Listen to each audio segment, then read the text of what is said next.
Arkansas wins the SEC tournament yesterday. They're going to play Hawaii in Portland on Thursday in the NCAA tournament.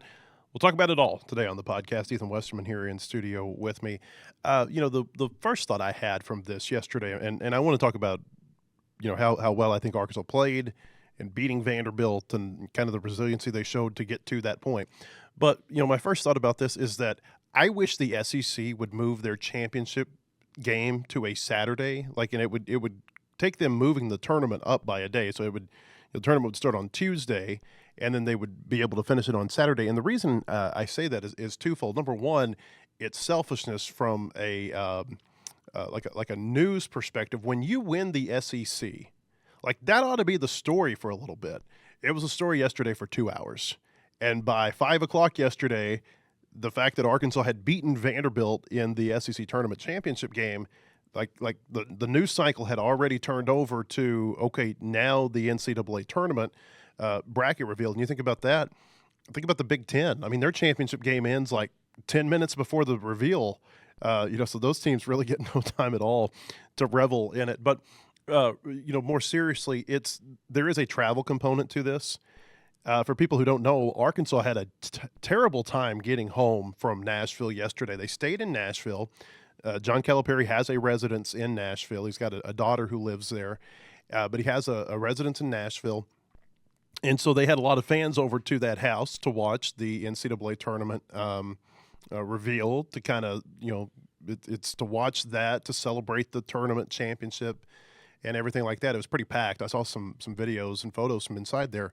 But there were storms yesterday, and I don't know what time they left Nashville.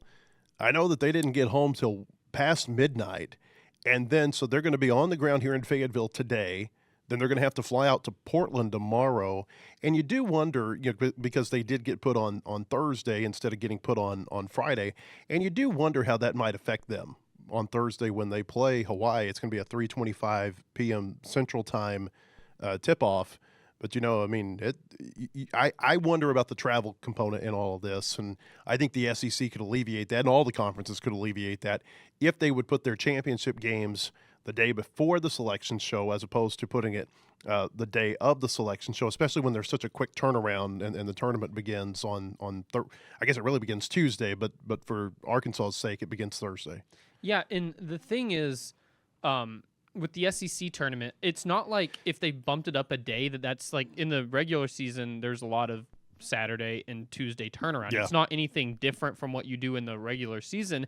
And I think that by bumping it up a day, you should be punishing the teams that finish toward the bottom with the quick turnaround and figure it out thing, with go from Saturday to Tuesday to play a game, rather than it ends up in turn kind of being a punishment for the teams that do well and that have NCAA tournament hopes and aspirations. Because if you make it to the finals of the SEC tournament, more often than not, you are going to be viewed as a contender going in to March Madness, and it makes this quick turnaround be on them, to where you really want to put your conference's best teams in a bind with travel logistics. And in Arkansas's case, it was actually even more complicated, just the fact that they played so late on Friday and had to turn around and play relative to everybody else through the tournament, where you kind of kept your same start time as you advanced. They had to turn around and play Saturday in the afternoon, and then they turned around Sunday and had a noon game.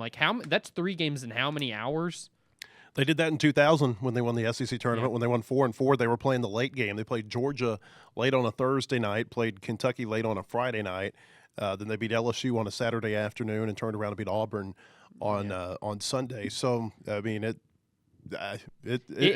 got to play. You just got to play the schedule. That team just they needed to win that tournament, right? They had to. They wouldn't have made the tournament without it. This Arkansas team, it's I guess if you look at this, their seed is a 4, which is probably better than people thought it was going into the tournament. I think most people thought they'd be a 5 going into SEC tournament. I think that the winner of that game yesterday was going to get the last 4 seed, because Vanderbilt got a 5 seed. Yeah, which I was honestly kind of surprised to see them be a 5, because I saw a lot of projections putting Vanderbilt as a 3 going into the game. So, these projections there, it's all differing opinions and whatnot. But I do think for Arkansas's sake, it ended up how it worked with the schedule and stuff.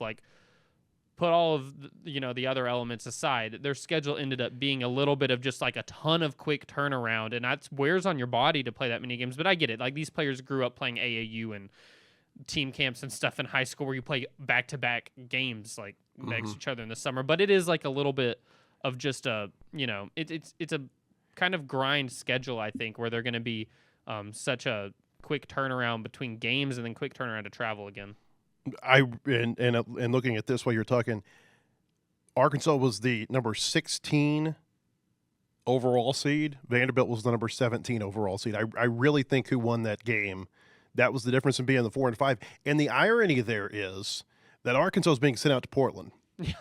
And Vanderbilt's going to Oklahoma City, where I think Arkansas would have loved to have been. So, do you and yeah, obviously can't do anything about this now, but would you have sacrificed losing the tournament championship for if you knew that this was a possibility? I don't know that this is a possibility, but would you have sacrificed losing the tournament championship for the opportunity to go play your first round game and maybe a second round game in Oklahoma City as opposed to going to Portland? Yeah, that's the thing, is you look at it and it's like, I guess getting the 4th seed, like, in theory is like a great, you set yourself up better, but did you really, looking at just like kind of where other teams in the SEC got sent with their seed? I mean, heck, 10 seed Missouri is playing in St. Louis. Kentucky's playing in St. Louis. So I'm glad you mentioned this. I wanted to dive into this. So, typically the general rule of thumb is that if you are a top 4 seed, they are going to try to keep you close to home. It's not always the case. And so, I looked into this, and Fayetteville, Arkansas, culturally is in the South. Geographically, it's in the Midwest. And so you look at the sites that were basically Midwest or Southwest sites, or could serve those teams. You got Oklahoma City and you had St. Louis. So you look at the Midwest, top 4 seeds that were from the Midwest, Ethan. You had Iowa State, Purdue, Nebraska, Kansas, and Arkansas. And then from the Southwest, you had Houston. And so Houston gets to go to Oklahoma City. Nebraska gets to go to Oklahoma City. And then in St. Louis, you're going to have Purdue and Iowa State. And so there were some teams that were left outside looking in there. Illinois, for one, I thought for sure they were going to be going to St. Louis. Well, they're a 3 seed, and going to St. Louis above them is a 2 seed Purdue and a 2 seed Iowa State. So Illinois is going to have to go to Greenville, South Carolina. And then you get to the 4 seeds. The 4 seeds were Nebraska, Alabama, Kansas, and Arkansas in that order. So Nebraska was number 13, Alabama number 14, Kansas number 15, Arkansas number 16. In the committee's rankings, Nebraska got protected. They got to go to Oklahoma City. Alabama, I think they got protected because they get to go to Tampa, which is, fairly regional. And then Arkansas and Kansas, they're on the short end of the stick here. KU is going to have to go to San Diego. Arkansas is going to have to go to Portland. I did think it was interesting, though. You mentioned Missouri going to St. Louis. That's I don't know what goes into that, but the other 2 teams who kind of got a little friendly wink, wink, nod, nod. A&M. Kentucky goes to St. Louis. North Carolina goes to Greenville, South Carolina. Oh, how convenient that we've got these 2 blue bloods who just get to stay so close to home where their fans can travel and maybe make a difference and push them through to the second weekend. Yeah, and the thing is, like, it just goes against how I thought the process worked, where I thought you really only cared about protecting those top seeds. But it seems like with how they did it, it kind of went throughout with travel. I mean, even Texas A&M to get Oklahoma City as a 10 seed, like, that's not if bad. You're Houston, the 2 seed there, and you potentially play A&M in Oklahoma City, I mean, I would be a little frustrated by that because that A&M fans are going to come up and potentially make that a tougher environment. Yeah, and how does Miami, Florida feel going to play Mizzou as the 7th seed against the 10 seed in St. Louis? Yeah. You've got to I mean, it's just, I don't know what all goes into this, but it is kind of funny that Arkansas is a 4 seed, just what got done winning the conference, gets sent off to Portland. And again, you have to ask that question. If they were a 5, if they lose to Vanderbilt, are they playing in Oklahoma City? I think they might be. Yeah, it's tough. Very strange. And back to your original point, what I hate about all this right now, but then, too. If you're Nebraska and you've got Arkansas as your 5 seed in Oklahoma City, you'd be like, oh boy, Yeah. you didn't protect us very much. Exactly. It goes around. But back to your original point, I do hate the fact that because of how all this timing works with the SEC tournament, like, I mean, we've already done it. We briefly talked about, hey, they won the SEC tournament. Like, we aren't talking about that game that deserved it. A lot of talk about it because they do this so quickly that you have to be eyes forward. I mean, John Calipari said, I don't have a rear view mirror, only look forward. But I mean, man, they make you have no time to really reflect on the championship game with the way that, things work between SEC tournament and then Selection Sunday just a few hours later. How big do you think winning the SEC tournament is? How big a deal? I think it feels a lot bigger if you're the one who does it. Because I know in recent years, after watching some other SEC teams win, it's almost kind of like a shrug your shoulders type of deal, in my opinion. But I think for any fan base, especially Arkansas' situation with having John Calipari second year, and I mean, you want to, between everything that went down with Kentucky and Arkansas, you want to have clearly the better trajectory that things are going on. And that's it feels like a clear, like, look, already bringing home some sort of championship in the second year under John Calipari. It felt like a firm, like, even if things maybe don't go your way in March Madness, you have something to look back on. I mean, it's a championship. And that's what John Calipari said before the game, where he was maybe trying to downplay a little bit of, like, just go out here, play your game, we're protecting our seed. And then I think it was Nick Pringles who he singled out, was like, no, this is a championship. And I think that still matters. I think it was a little more animated saying it than that. Yeah. And I think that the reception that Arkansas got after winning, you can feel it does still mean something. And I mean, Florida kind of helped kill the narrative like that there had been, because I know Auburn lost to Yale first round after winning the SEC tournament a couple years ago. Florida won it last year and then ended up winning the national championship. Kind of killed the narrative that you can't have success in SEC tournament and it not hurt you for NCAAs. So, Arkansas can maybe ride some momentum with this. You can play. I'm trying to think how it says. I see both ends of the spectrum in terms of how playing a long time at the tournament can affect you. I think for some teams, you get hot and you just stay hot. Florida was that way. Remember UConn with Kemba Walker the year that they won the national championship? They were that way. They won whatever conference they were in at that time. I don't know if it was the American or the Big East, but they won a conference and they just stayed hot. And they weren't expected to win the NCAA tournament that year, but they did. Kind of like Florida last year. I don't know that a lot of people thought Florida would win it last year, even though they were a good team. We'll see what happens with Arkansas. I mean, if you've got Acuff playing at this level like he did, and I wanted to pull something up here, but when you've got him playing at the level like he did, who was it? Was it Bruce Pearl said this yesterday on the selection show?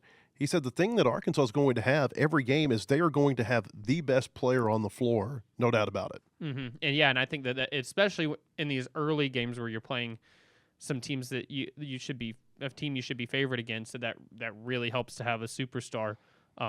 It's a big comfort when you have a guard, especially at the point guard spot, who dictates a lot of everything, somebody that you just can clearly trust. But it is funny that,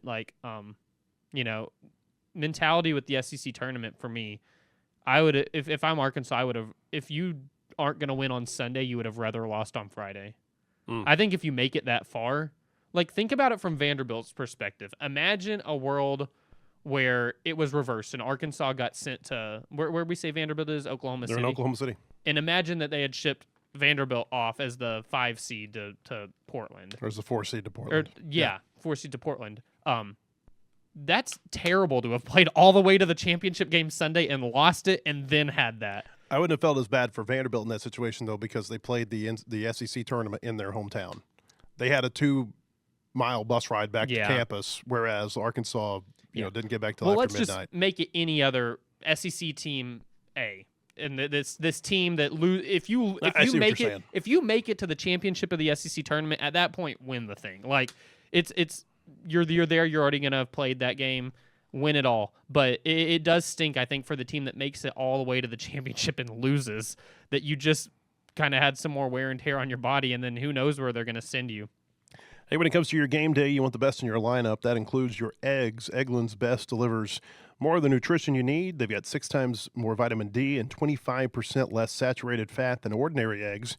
Score now with Eggland's Best. Better taste, better nutrition, better eggs. Visit egglandsbest.com for more information. Acuff, he had 91 points at the SEC tournament. It's the third most points that have ever been scored by a player at the SEC tournament.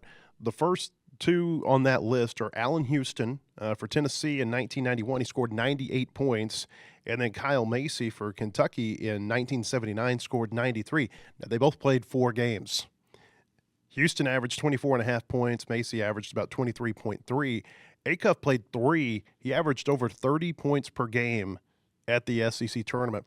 And I don't remember if it was you or Anthony that I was talking about with this a week or so ago, but, the list of freshmen at Arkansas who have ever scored, or who, before this year, who had ever scored more than 30 points, I think it was like 7 players had done it 8 times, or maybe 6 players had done it 7 times, and nobody had done it since Isaiah Joe against FIU in 2018. It seems like it's every game now that you've got Acuff and or Thomas going for 30, or maybe they get right up to the doorstep and they score 29, 28. Acuff, he went for 30 yesterday, had 37 against Oklahoma in the first game in Nashville. It's incredible what these guards are doing from a scoring standpoint. And we talked about how teams here recently, like Florida last year or UConn the 2 years before that, and you think about the teams that are thought to be, really good this year, Michigan and Arizona and Florida and UConn, they're these teams that have really strong front courts. But, again, with the way they're scoring, it kind of hammers home the fact that if you have good guard play this time of year, it can make a huge difference. I mean, major difference. I think you have to have it in the tournament. And Darius Acuff, what's so crazy about it is how effortless it looks at times to me. Like, I'm thinking yesterday, it was a slow start. It's like one of those games he had 30 and 11, 30 points, 11 assists, and I didn't feel like it was his best stuff, which is crazy.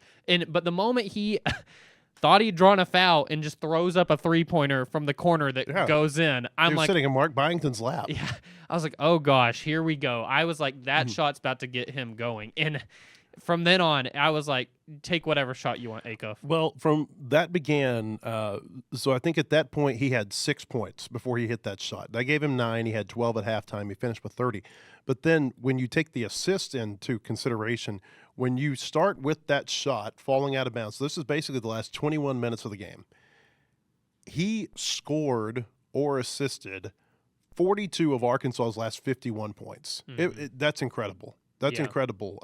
It was the balance that he shows to have the confidence to take the shot, but then also have the selflessness to give it up to someone to take a better shot. And like the split-second decision-making it takes to process all of this, it's amazing. And you heard John Calipari say something in the press conference yesterday.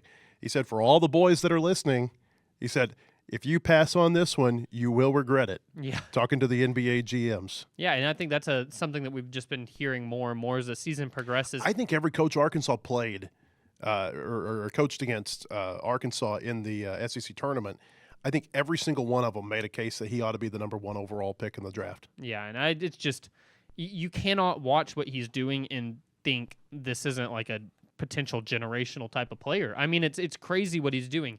And what's so different about watching Darius Acuff in a Razorback uniform, he takes shots that in years past everybody's throwing their hands up and saying, like, terrible shot. Like, why are you taking that? Anything Darius Acuff shoots, I feel like it's going in.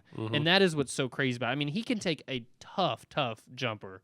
I mean, you think about what he made against Oklahoma that kind of sealed the game again with the baseline out of bounds. That was a tough and he basically shot. had, I mean, it was guarded a little bit differently yesterday, but he basically kind of had the same play with about, 6 minutes or so, where Nickel had hit a 3, and it was Vanderbilt's first shot that they'd hit in over 8 minutes. And then Arkansas comes back down, ball goes out of bounds. I don't know how much time was left on the shot clock. Maybe it had reset, but little handoff from Pringle. They're kind of in that same corner, and he hits a 3, and Arkansas never trails again. Yeah, and or even think about Oklahoma and Vanderbilt, end of the half, get the ball in his hands, just let him dribble down. He can create his own shot, pulls up, hits a 3 going into the break, and he's done that. I'd have to look at all their games. He's done that multiple times. 4 or 5 times at least. Before the end of a half. I think about, and it doesn't have to be a 3-pointer. I'm just talking about like made shots in general. Like I think about Houston game. I know he hit a layup going into half. He's scored at the end of the half a lot. It's like this guy can get his own shot. He can make tough shots. He's the type of player that you go into March Madness with, and he can carry you. I mean, the defense has to improve collectively for them to make a deep run. There's no doubt. But you will have a chance to win games with him on your team. Like, that's the thing. Like, this team offensively, I think, will keep you in games. It's just what will the defense do? Can the defense win you a championship? Early in that game yesterday, Brazil hit a couple of threes. Billy Richmond hit a three from the top of the key, and I'm watching it with my son. I go, oh, boy. like this may be going good for him.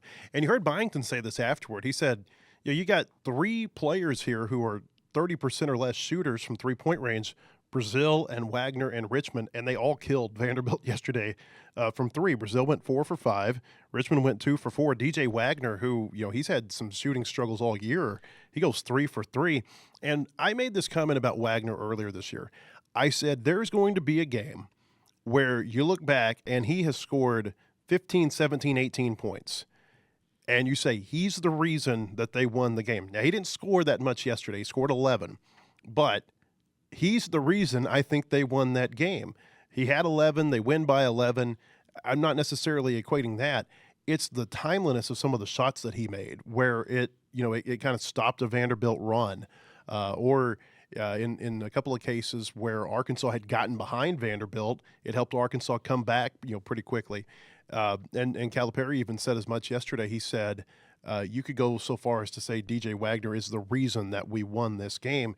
Not a ton of points, but boy, they were timely points. And I've said all year, I think that there's going to be a time come where he's going to make some really big plays for you. And yesterday that was the case. Yeah, and I don't have any question in my mind that I think Trevor Brazile is the X factor of the team, but I think DJ Wagner could become similarly one. And the fact that Arkansas is going to get that shot. Mm-hmm. If Darius Acuff is driving and DJ Wagner is spread out, because you got to, get to the corners, get open, his man just with DJ's percentages is going to help off to stop Acuff going at the rim, and DJ's going to have that shot. And if he makes them like he did yesterday, that changes how teams have to guard you.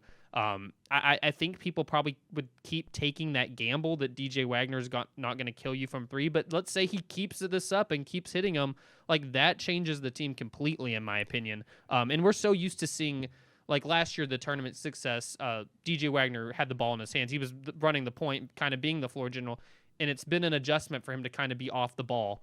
But with him on the court with Acuff, there's no doubt the ball needs to be in Acuff's hands running the point. And if DJ can hit shots playing off the ball, that opens up a whole lot. I thought DJ made a really good decision yesterday.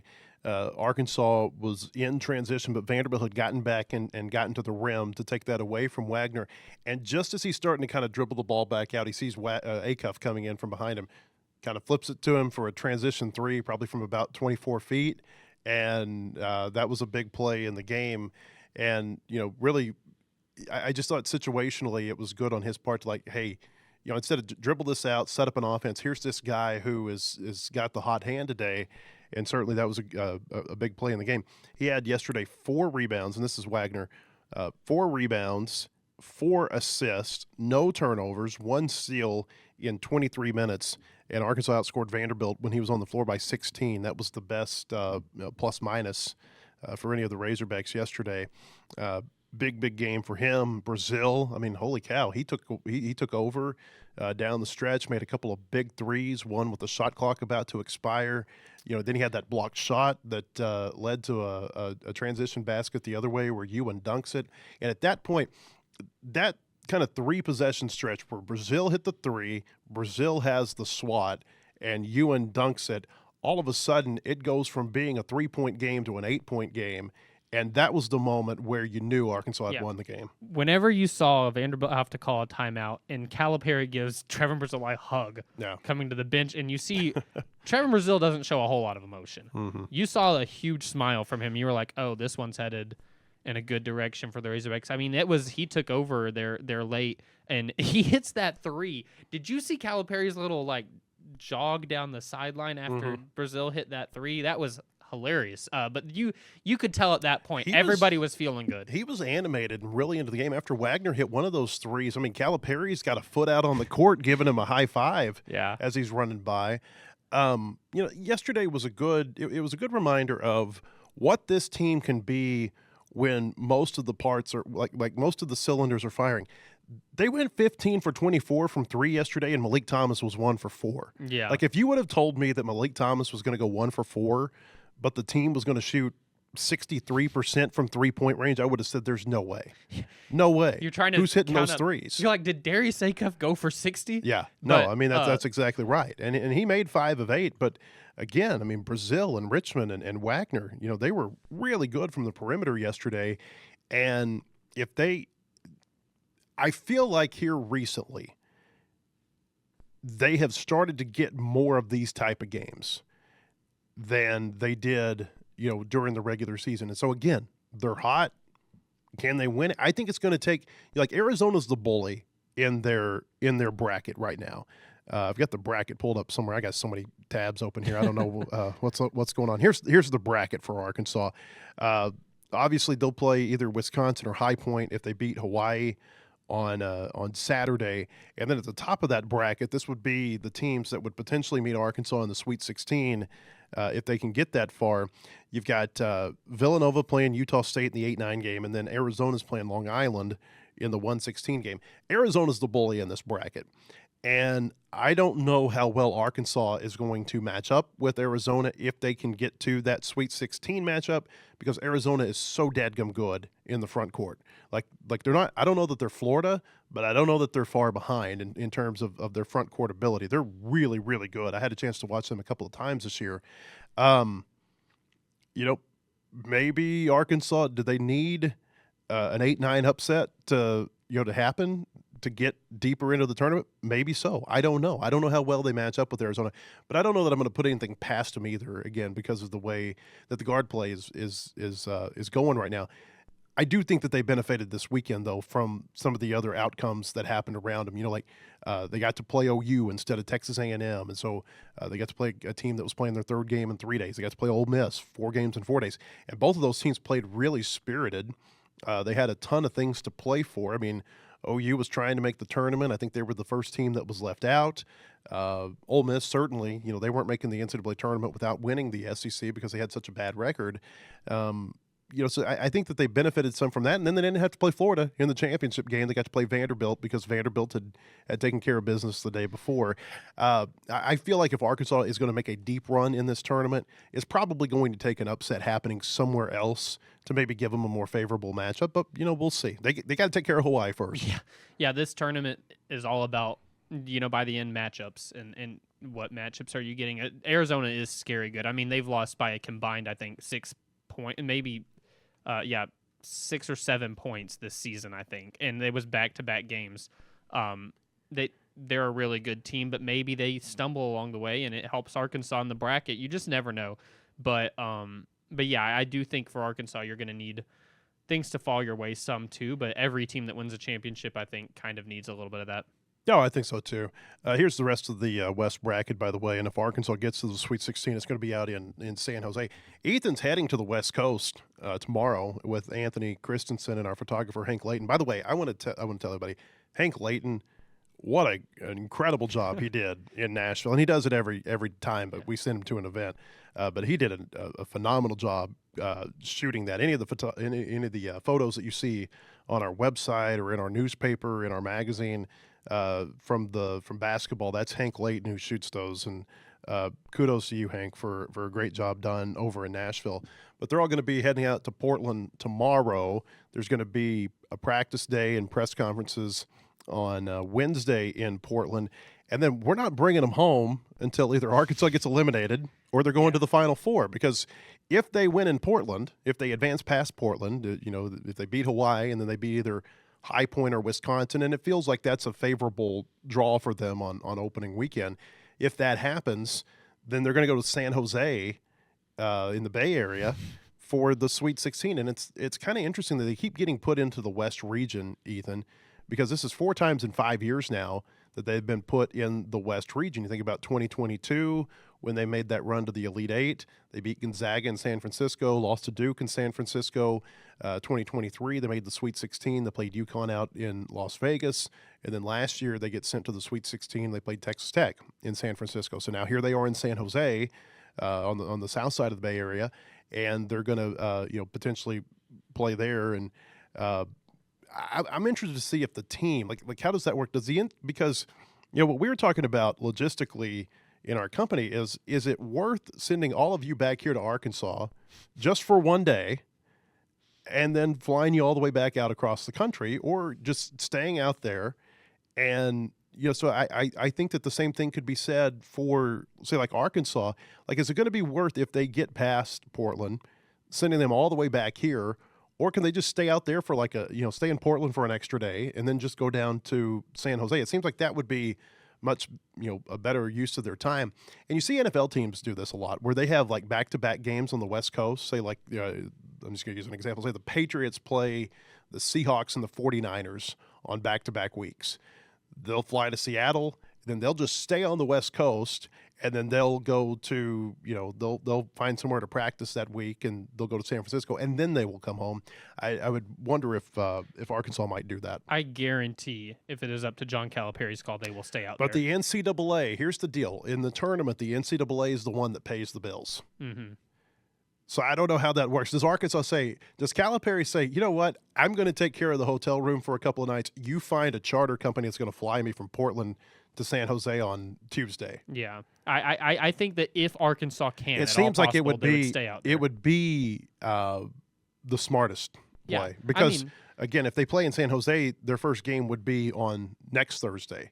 So it wouldn't be Friday, because, you've got two of the regions that start on Thursday, two that start on Friday. Their first game in San Jose would be on Thursday. Yeah, and I just think that it makes the most sense to if you can, stay out there. Don't mess up your internal clock more than you have to, and just to turn right back around and do it all over again. I think that logistically it would make the most sense. But, yeah, who knows whose call that would be. But I think that Arkansas would certainly be in favor of just staying out there. I know that even me personally, I don't want to change my time zones twice within a 48-hour span. Yeah, no, that's rough. Here's the rest of the West region, by the way. Purdue's the 2 seed. They're going to play Queens, the 15 seed. Is that the guy who wears the funny sweaters on the sideline, Yes. the coach? He's the one who also said that. Because they were here Yeah. in December. Their championship game, it was them and UCA, so it was a pair of teams Arkansas had faced, and he's the one who made the big spill last week about the Auburn assistant coming to watch their championship game and accused them of recruiting his players at the conference championship. So that's fun. So they'll play Purdue, who won the Big Ten tournament yesterday over Michigan. A little bit of an upset there. Purdue, they didn't play up to, I think, what people thought they were going to be this year. But again, they're one of those teams that I don't think you overlook at all, because they got so much experience there at Purdue. They're an older team. Miami plays Missouri in the 7-10 game. Those games, like Ethan said earlier, are going to be in St. Louis. And then in the other quadrant of this bracket, Gonzaga's the 3 seed. They'll play Kennesaw State in the first round. The play-in game in this bracket is NC State and Texas, and the winner of that game will play BYU. Those games are also going to be played, the BYU versus NC State, Texas, and Gonzaga, Kennesaw State. Those are all going to be played in Portland as well, because Gonzaga's a 3 seed, and they're protecting them, keeping them closer to Spokane. Yeah, it's going to be interesting to see the assortment of teams, because how this always works out there is there's one side of the bracket that has you have some teams that are playing in the same arena that are on a totally other side of the bracket. So it's always fun to just see kind of the assortment that gets there. I remember last year in Providence, other teams that were there that were not on the same part of the bracket as Arkansas, like McNeese State was there with Will Wade, and that one guy who comes out with the speaker and plays music, the manager or whatever. Clemson was there, Purdue was there, High Point was there. There was it's just neat seeing what teams get sent where, and it's like you might not be watching a game that affects anything with Arkansas's bracket, but March Madness, just every game has a huge feel there. It's awesome. Omaha was there. Chris Crutchfield, the former Razorback assistant coach, he was in Portland last year. Hey, we want to tell you about Bentonville Glass. They've been serving their community since 1971. They're committed, professional, and versatile. You can choose Bentonville Glass for all your glass market needs with the highest quality products. Come by and see them at 507 South Main in Bentonville. or online at bentonvilleglass.com. Anything else stand out to you about the bracket reveal yesterday? Duke's the number 1 overall seed. The 1 seeds are Duke, Arizona, Michigan, and Florida. I was actually a little surprised when I saw UConn as a 2 seed. I thought UConn would probably be a 1 seed, but it looks like it was between them and Florida, and they gave it to the Gators. Yeah, I thought Florida, just the way they played down the stretch. I know the game against Vanderbilt didn't go right, but I think that the eyeball test for most of the second half of the season, you're like, okay, that's a 1 seed. With this year's bracket, I was not going to be the one to like feel too much sympathy for any bubble team because the bubble was very, very weak in my opinion. But I did think my small takeaway, Texas getting in over OU, I just felt like was a little bit, I don't know. I think one of them had a higher tournament ceiling if you're watching how the teams are playing. I haven't even I haven't dove into the metrics or anything because all those things obviously went into account. But Oklahoma beat Texas late in the season. Texas has lost beat them in the regular season finale. Yeah. And Texas has lost 5 of its last 6. And Oklahoma's playing like a team that wanted to make the tournament. I would have liked to see. Like I said, not losing any sleep over these bubble teams because honestly, this is the type of year that makes me so anti-tournament expansion that it hurts. But I would have liked to see Oklahoma get in just to see if they could have kept riding that momentum. I mean, John Calipari and Porter Moser have some sort of bond going on right now where Calipari was going to bat for Porter Moser keeping his job, first of all, and then going to bat. He called out basically Oklahoma, how about instead of he didn't single out Oklahoma, but you could tell that was kind of the vibe. This was for any SEC coaching change. How about instead of the money you would use for a buyout, you use it to invest in your program and give the coach tools to actually succeed. And then Oklahoma comes out the next day with, hey, Porter Moser's going to be retained, and he's going to get a lot more support financially. Yeah, and they do have a new AD there. Joe Castiglione is retiring, so the new AD is the one who made that decision. And so, what has been the status quo at OU for, I don't even know how long Porter Moser's been there, 4 or 5 years at this point. Maybe it's different moving forward. It is interesting to me how the money just always seems to have a way to appear. At what point in time, is it we have tapped out our potential to raise money for all of these things that we have to do. At what point is that? Because I think that there's a point, I think there's a time and a day that's coming when that's the case. Yeah, I agree, and it's funny to see whenever a team, whenever a program will go at lengths to get rid of a guy, pay all this money. That's a good point. Buy his buyout, and then you're like, where was that for maybe the support that the coach needed? Yeah. It's just it's money comes and. Obviously, it's, big-time donors and stuff will be motivated to do certain stuff. Speaking of that, I had this thought yesterday. Remember 2 years ago when Eric Musselman left for Southern Cal, and everybody's like, are the good times over? You've been to the NCAA tournament, and you've had these runs to the Elite Eight and the Sweet 16.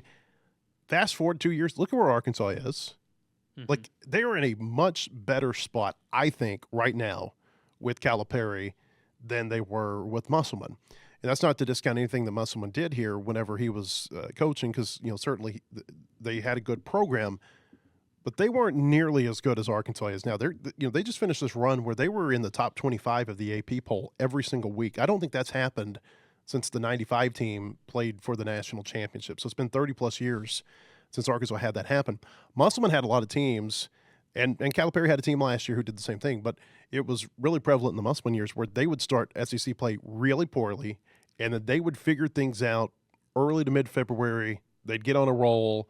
They'd pull an upset or two in the NCAA tournament, and you're talking about the run that they had at the end of the season, not so much the season itself. And with Calipari, I feel like the last year it was his first year. I will. You can excuse that, I guess.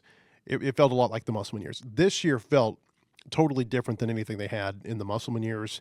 And I feel like what they had this year, and I know they got Acuff, and I know he'll be gone next year, and Malik Thomas may be gone too, and they're going to lose some of these other players.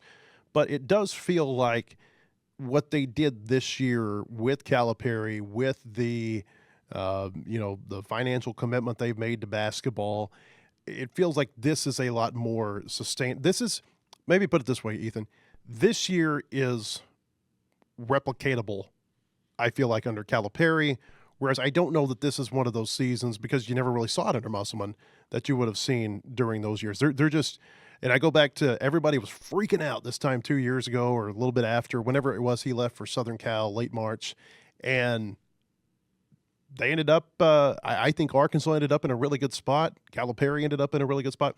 We just had a baseball series here in Fayetteville where you had Mississippi State, who they won a national championship, 5 years ago or so, and that's a program that expects to win big. And you get Brian O'Connor, this national championship coach, who I think had just kind of gotten stale at Virginia, and you put these two things together, and it feels like that's going to be a really powerful combination in SEC baseball for a little bit.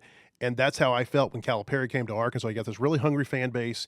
You got this coach where it gotten stale at Kentucky.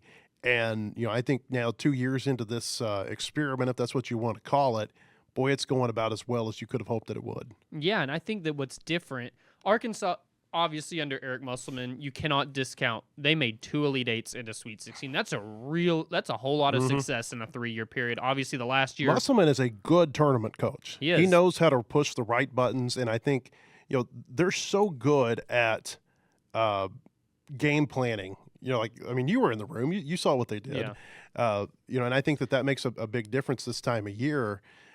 There was no You can't discount that, but they got to get to the tournament at Southern Cal, and they haven't. There was no more prepared team in America for their opponent than an Eric Musselman coached Arkansas team. I'm just saying that. Like, they were almost sometimes overly prepared. Like, I think whenever they struggled with Colgate, first game of the NCAA tournament, they might have been overly prepared to where you don't have to overthink it that much. I mean, they were so prepared that it was crazy. I think that those Musselman years, it raised the bar for the program to where you could, obviously, I mean, this isn't some hot take, where you could hire somebody like John Calipari because you had that recent success.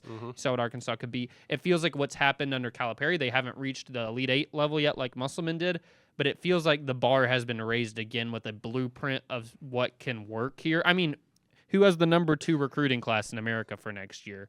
It's Arkansas, and it comes after they just had this recruiting class with Darius Acuff and Malik I think this Thomas. year's was number 2, right? Behind Duke? Yeah, I think and it was. So same thing for next year, and they have it's just reloading. And Eric Musselman reloaded a lot with the transfer portal. This is reloading with freshmen, but I feel like it just feels like more of a sustained model for maybe the consistent success. Like, I expect Arkansas to be a player all regular season, and that's just kind of, I think, a new standard that's been set.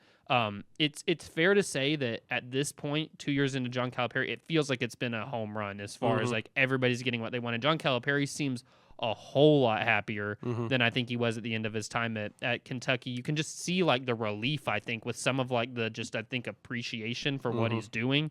I get it. If Arkansas was to go out and lose to Hawaii first game of the tournament, people talk. Yeah. But I do think that at least so far, 2 years in, Arkansas has something going right now where you don't feel like it's fake. You feel like it's something that's going to continue. He's comfortable enough. Did you see this yesterday? Give like a half-hearted hog call. I saw that. When he got here, he wouldn't give the hog call. He gave one like while talking to Alyssa Lane. Yeah. It was very distracted, I think. Yeah. But there does seem a little bit more of a lot more, I feel like, of a comfort with him here, and you could see it, I think, at Kentucky, how just and I mentioned this before on here, but there was that Eddie Sutton documentary that he was interviewed for, that Christopher Hunt over in Oklahoma put together, and Calipari, and this would have been like 5 years before he left there that he did this interview. He said, this job, and he's talking about Sutton coaching at Kentucky and being able to relate to that because he coached at Kentucky too. He said, this job is like a coat. He said, and it's 1,000 degrees and it's 365 days a year. And I feel like you could really see that, toward the end of the Kentucky years where you look at a picture of him now and you look at a picture of him 2 years ago, and you tell me that's not somebody that's just in a better place in a lot of aspects of their life. Yeah, and I think that his family is enjoying it too. I mean, it's just got to be relieving that it feels like Calipari. People question had he lost his fastball. I think Darius Acuff is like if you thought he'd lost his fastball, here's Acuff, who's like John Wall and Derrick Rose part whatever. Yeah. Certainly, I don't think he's.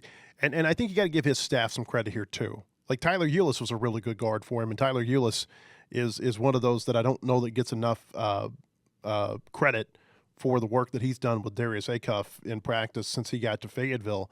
But Calipari and his staff, I think this year is a rousing reminder of, hey, they've still got it at least to they've still got it to a high degree. Yeah, Arkansas is being talked about in a way that I'm not like particularly used to in my lifetime. Bruce Pearl made the comment on the selection show yesterday. Now, he didn't pick Arkansas to go to the Final Four. He picked Arizona. Yeah. But he said, this may be John Calipari's year. And then, like I said, he made the comment that they got Darius Acuff. I think Jay Billis maybe said something like, he could see Darius Acuff leading Arkansas on a long tournament run. It's just funny because that was the whole thing, is has he lost his fastball? And you heard from people that were closer to Calipari and maybe the situation at Kentucky that whenever he was coming in, like you heard, he is extremely motivated right now. Because I think that as somebody like him, who's a Hall of Fame coach, to get questioned if you still have it in you, if you can still coach, if you can still do all this and that, you knew he was going to come to Arkansas wanting to prove a lot of people wrong. And I think that was just the perfect marriage, at least for a fan base that really wanted to return to a place of like Eric Musselman helped return to a place of, I think, relevance. Arkansas wants to get to a place that resembles mid-90s Richardson era teams where you are being talked about for Final Four every year. Hey, one thing before we get out of here, I just saw this come across our mailbox.